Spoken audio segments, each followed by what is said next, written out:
I want you to imagine a beautiful sunny day. It's around noon with a crystal clear sky and a nice breeze, but it's at a Panera drive-thru. And now think about the worker at the drive-thru window. What better reason is there for the worker to feel miserable as they are trapped in his room, right? I mean, you're looking outside and it's the best weather to go swimming, to play sports, to do whatever you'd like to do, but not work.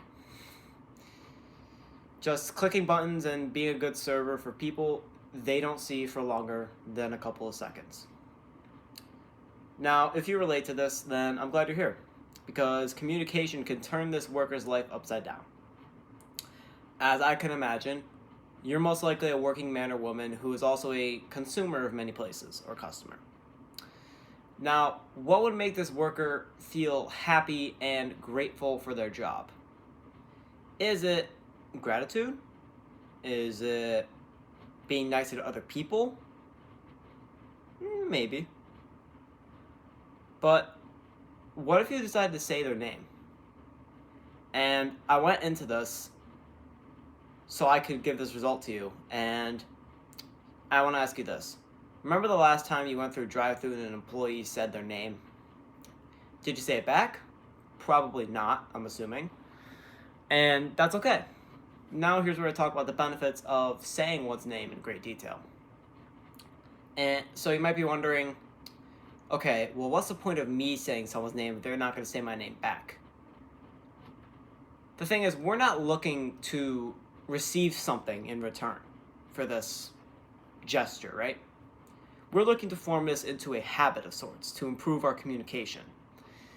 And having that difference will really it'll really help you when you're actually building the skill, so that way you're not feeling a need to take something, right?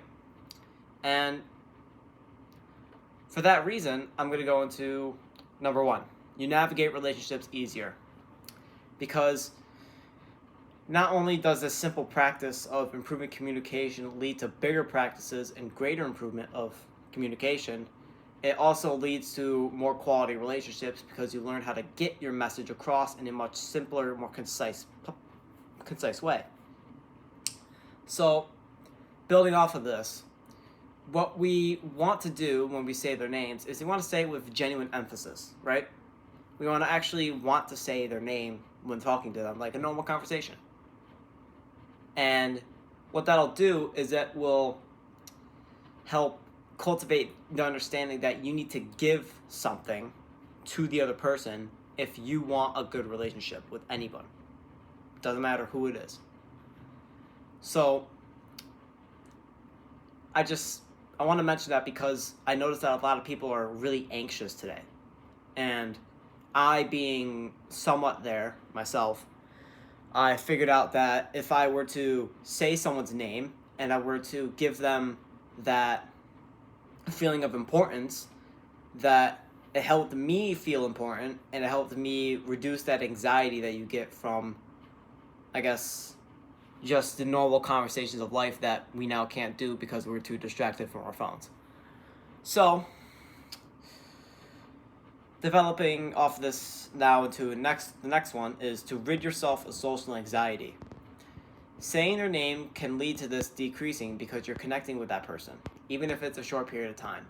Then you can develop the skill of being more deeply connected to others, leaving more impact than you could have imagined before. And I think it develops into something like this.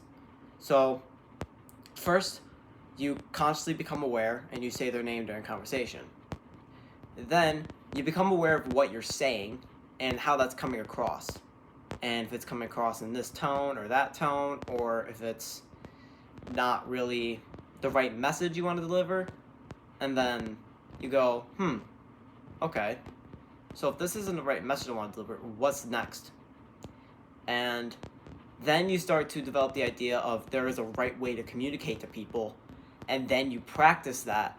And you become a lot better at directing your message towards your audience and then therefore getting value to them instead of just getting value for yourself, right?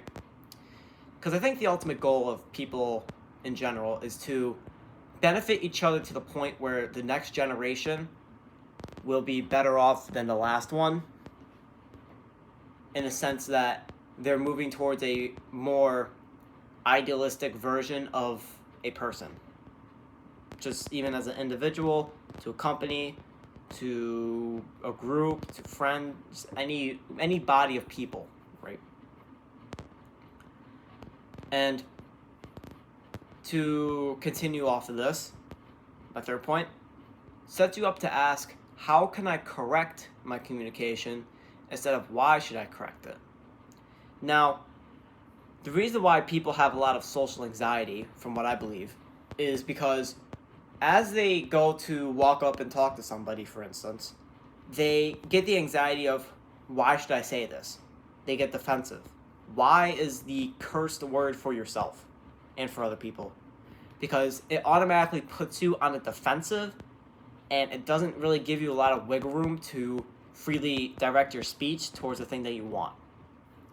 And that applies for both parties. Because when you say why, you straighten the path, you narrow the path, and you make the other person often either bounce the allegation away from them, or you make them reflect it back to you, so now you're being asked why, and it just gets more narrow. You see what I mean?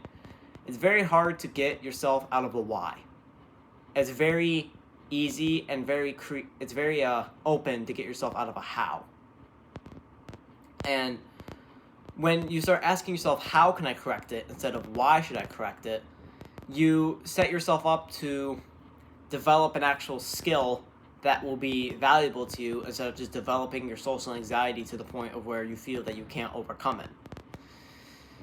So, this point is set up about self-confidence from being able to, instead of being insecure about it. So, with that, we're going to go on to the next point that I believe I want to make, and that is,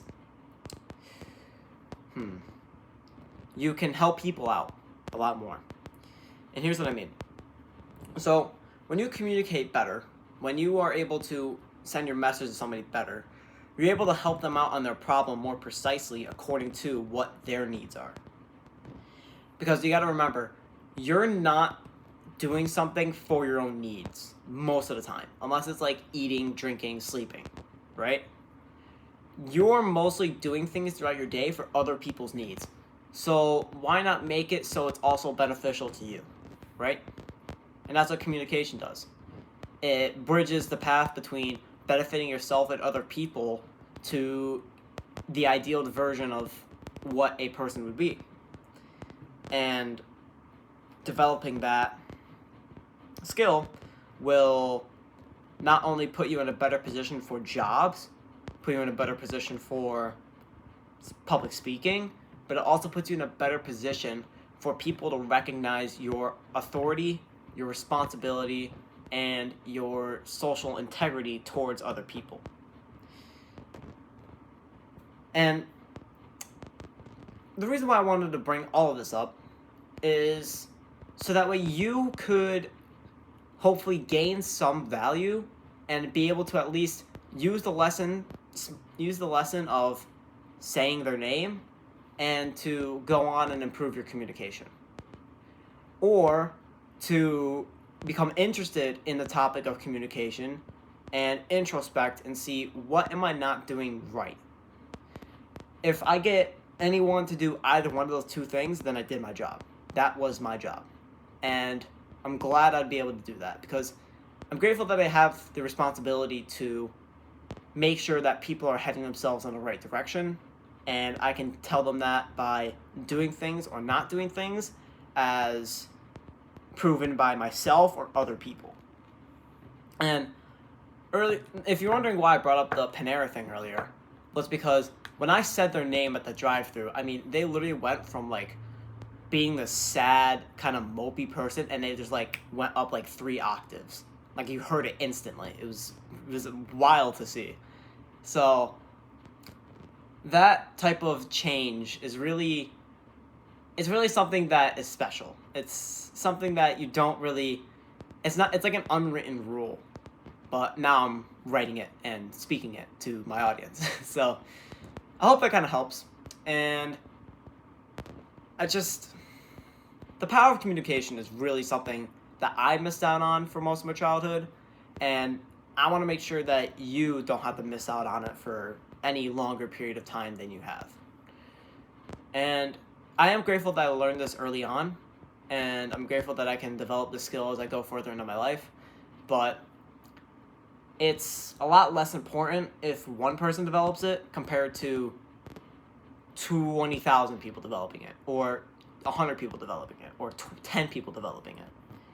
Whatever the number may be, that is greater than one. So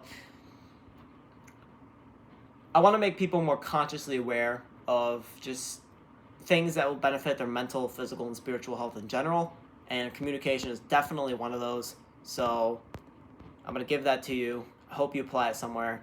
Just literally, you can go say your neighbor's name, just like say hi, right, if they're outside. Or you can, like, whenever you're just, you don't purposely go out of your way to do it. But, like, when you're in the scenario, just say their name. And, yeah, that's all I gotta say. So, thank you for watching. And I was told that I should do this thingy to, like, subscribe. But, like, the button's probably over there somewhere. So, I'm gonna do the thingy. Go subscribe. But, anyways, as always, we're here to help you help them.